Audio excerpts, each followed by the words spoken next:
Hi! Welcome sa day 2 sa amo ang vlog. So katong giugmad na to nga mga kuan gahapon nga yuta karon kay namunga na dayon.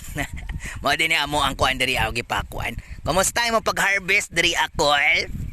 Okay ra ka nindot ang bulak karo nga ang mga bulak kay mas mahal pa na sa imong kinabuhi. Mas mahal pa sa imong kinabuhi kol. Ako dai mong madam si Yanian. So mo ang baligya nga yuta. Sa day 2 namunga na dai ang kuan ang mga tanom kay syempre akong gitagag mga mahalon nga mga pataba. Syempre mga dato baya mi so mapaspas gid ang pagtanom. Asa man ni dalon nimo ang kuan kol? Sa babaw. Siyempre, layo po kay paubos. Kay kung paubos ka, wala may dalan dito. So, pababaw jud ka. So, kumusta man ang mga kaubanan dito? Nagtrabaho tarong? Naglingkod ra. Tanawa ra. Og maduol ko karon dali-dali din na sila kuhaan nga to ang mga, ang mga bulak. Ikaw, badlungon gina ako. Manugo ka. Siyempre, ako mo badlong. Ako may amo. Diba?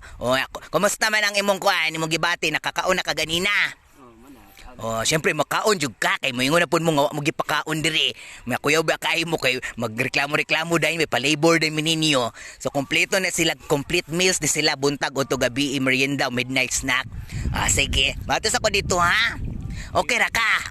Okay ra. Sure ka nga okay ra ka? Okay na. Bugat ba imong trabaho dili? Agaan lang. So, karga ha. Karga na siya. Bye. So, mo ni mga bulak na mo sa dito. Hala ka nindot sa bulak na mo. Mo ni pamaligya. So, mo ni de. Muagto na ako diriya sa unahan kay ako na tan-awon kung nabay mga mananap na nikit-kit kay kung ni mga mananap di pang pisliton ko ni mga naong ani mananap mong lugsot ni mga naong ani nila. Dulo na kung ubang trabahanti ha kay mo trabaho ra benes lang nay amo. Mao ra bigyan ni mga batasan sa mga Pinoy kung why amo di mo lihok. Kung nay amo pati ko lihok mga pagkakig mga naong. So mo na akong duulon. Loy kadaghan na boss. Dito pa lang ha. Pero grabe na kaayo ang amo ang mga bulak diri nanunubo na sa kuan. Among kayutaan. Loy di man sa panghambog ha. 50 hectares manggod ni siya. So gamay ra kaayo niya. 10 million na mong gigasto. Mo ni siya. Dara. Lo kanindot ani niya uy. Wala na akong baktas pa ko sa unahan. Kaya kung tanawin ng mga trabahante na mo diri. Araw, mo ni sila mga trabahante. Nauna nato ni si Buknoy, si Luloy, si Rogelio, o si Dodong. Ano sila ang ako mga trabahante diri Siyempre, itong day 1, isa pa lang trabahante. Unya kay namulak naman dahil sa day 2 ang amo ang yuta. Nya makita mo ginato sa video nga di man ni atik.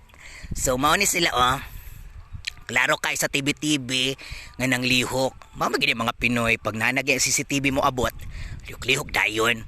Pero okay lang kay nanarbaho man po ni sila. Di man po dalim nila trabaho diri aoy. Gamay ramang pagkain ng 1,000 per day para sa ila ha kay syempre magkutkut, na magdilig, na napayoy panagsa na mapakan sila bitin diri.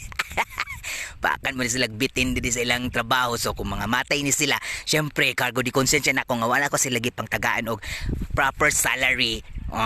Diba? Social ka ayun no tanawa. Tundulan tong i-zoom in ato kung tinuod ba ginay nang lihok ni sila tanawa. Dako kay yuta pero nagtapok mo ni mga Pinoy. Di ba dako kayo? Dako kay yuta pero nagtapok diri gud sila nga daghan mo ta kay pwede man magkatag-katag. Magsige ni nagchismis ba? Duulon ko di.